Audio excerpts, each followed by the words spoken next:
On est atteint de burn-out, parmi les symptômes, il y a des idées suicidaires. Il y a des idées suicidaires, mais on sait également que le burn-out est quasiment la phase ultime, juste avant la dépression.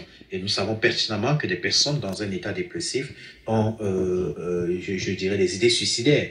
Donc ça peut aller jusque-là, et on se souvient du crash en 2015 de Diamond Reeves qui a coûté la vie à plus de 150 personnes, en plus du monsieur qui était à l'équipage. Il s'est avéré ensuite que ce pilote était atteint de burn-out. Et ayant des idées suicidaires, il a laissé s'en aller avec tout l'équipage d'un avion ayant bloqué son collègue.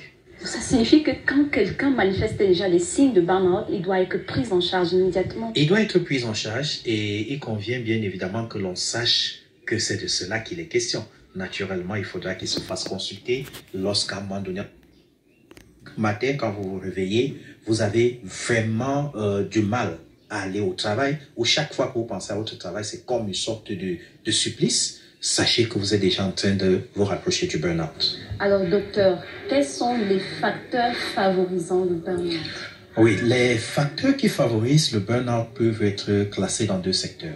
Il y a les facteurs personnels liés à l'individu et les facteurs liés à l'entreprise où on se trouve, à l'organisation. Côté individu, déjà, c'est juste 20%. C'est la personnalité. Est-ce que c'est quelqu'un qui est colérique? Est-ce que c'est quelqu'un qui supporte beaucoup des situations difficiles?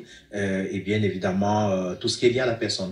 À côté de cela, il y a aussi, toujours lié à la personne, l'environnement dans lequel la personne se trouve. Est-ce qu'il y a un soutien familial, puisqu'un homme qui souffre au lieu du travail et qui rentre souffrir entre les mains de son épouse ou l'épouse et vice-versa, ça va être un facteur très déterminant pour le burn-out. Et il y a aussi des personnes qui sont très déterminées dans leur activité, qui veulent absolument atteindre leurs objectifs. Là, ce sont des facteurs liés à la personne. Et vous savez que de nos jours, beaucoup veulent finir riches.